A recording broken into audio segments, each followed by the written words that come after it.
Marriage is a commitment. Now, you may say, oh, well, signing a marriage license or having a pronouncement from a priest or having a church ceremony, well, that makes you married. No, it doesn't. Oh, do I have your attention now? None of those things make you married. If you've been to a wedding, you know that I include this statement in every wedding that I have ever done. You've heard me say that marriage is not a state institution, although we sign a little license that says now we're married. And so therefore, for some reason, we look at that as being some official part of being married. But that doesn't make you married. You see, God ordained marriage, and God ordained the government. But God did not give to the government the freedom to ordain marriage. That's not one of the responsibilities of government. And I don't care what the marriage license says, it is not the government's right or privilege to ordain marriages. But, we let them get away with it because they give us a tax break. And so we say, okay, fine, you can have the marriage license thing because I get a tax benefit from it. So great, you can meddle in marriage. But it was never their right. So let me point this out too, I guess, while we're talking about it. Having a tax break does not mean that you're married, just in case you were wondering. But it's also not a church ceremony. Even though God has established the church, He has not ordained the church with the privilege of being able to ordain marriages. Although I say that with the caveat that I do think you should get married in a church. Because I think there are spiritual and psychological reasons why that's beneficial for you. To say, I'm in this place which I think of as being associated with God because I want God to be a part of my marriage, that has benefits. But a church ceremony doesn't make you any more married than jumping over a broom or stomping on a glass or putting on rings. Those are all symbols, just like getting married in a ceremony in a church is a symbol. So what is it that makes you married? Well, marriage is a permanent, exclusive, public commitment to share all aspects of your lives together. That's what makes you married. It has to be permanent. It has to be exclusive. It has to be total. It has to be all aspects of your life, which, of course, means, if that's true, that means that, well, for things like prenuptial agreements, cut at the heart of marriage. They should not be included. They cut at the definition of marriage.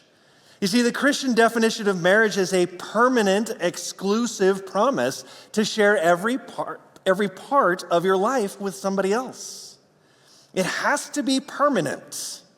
So if you go into it from the beginning saying, well, I'm going to hedge my bets on this, it may not work out, and so therefore I don't want to be financially strapped to this person, I don't want to lose half of my possessions, you're giving yourself an out, and at the very outset, you're saying it may not be permanent. And if it is not permanent in your mind, then it's not a marriage. If you're planning for impermanence, you do not have a marriage. You don't. Sorry if that's harsh and it makes you sad. I don't know. If you're getting into it at the very beginning saying, this might not last, I had a marriage ceremony, but it might not last. Well, you don't have a marriage. Marriage is commitment foundationally. And commitment is surety in every sense. So this is what Paul says in verse 31. Let me tie all this together. Therefore, a man shall leave his father and mother and hold fast to his wife, and the two shall become one flesh. Now, Paul didn't say that. He's quoting the Old Testament. He's quoting Genesis chapter 2. But if you're holding back even a part of your life, you are eroding the hold fast statement in this purpose of marriage. You're eroding the exclusive commitment part of all of this. Marriage is exclusive, to which I can probably hear some voices somewhere saying, yeah, but what about all of those polygamous relationships in the Old Testament? Yeah, they weren't doing it right. There's an awful lot of the Old Testament that you can look at and you can say, well, what about them? What about Abram? He lied, and does that make lying okay?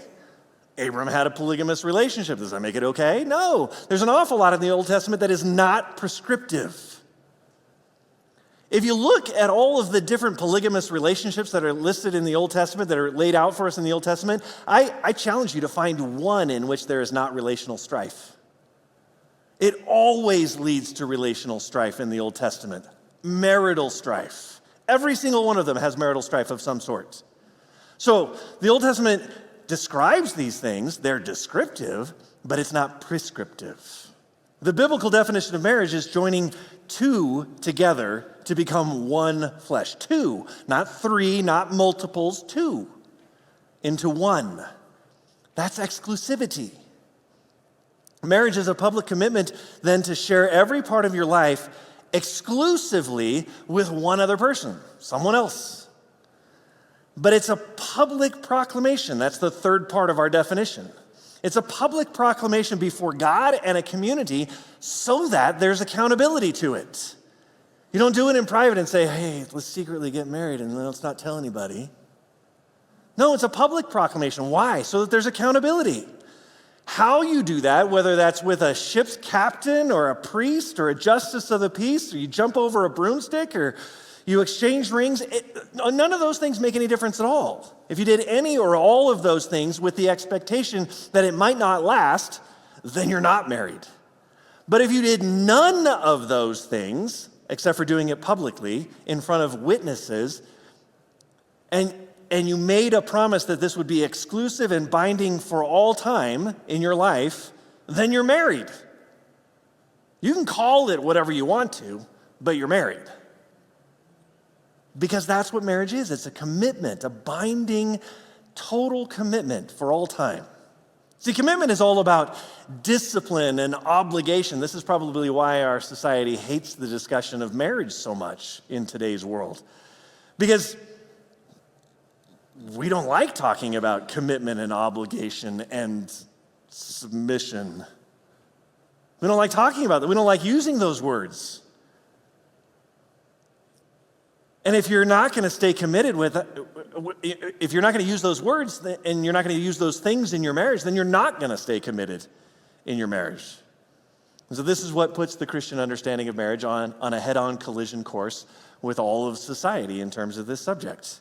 Because our society would rather talk about things like self-actualization and self-realization and growth and potential and all of those things, but it hates talking about discipline and submission and obligation.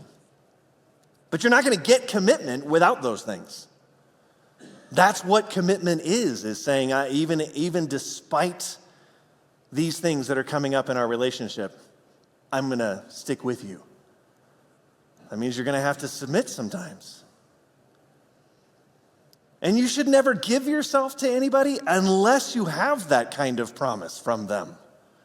Unless you're willing to give them that kind of promise. If you're not willing to make a permanent, exclusive public commitment to share your entire life with somebody, then you don't really love them enough to be married. You don't.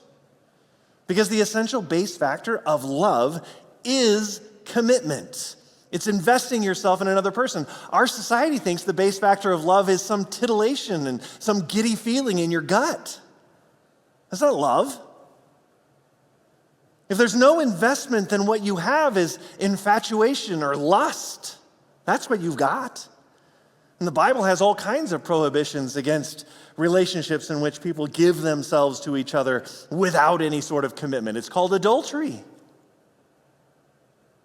So as a Christian, you have to understand that love is a choice, and you don't fall in and out of love, contrary to all of the movies coming out of Hollywood for the past 5 or 6 decades.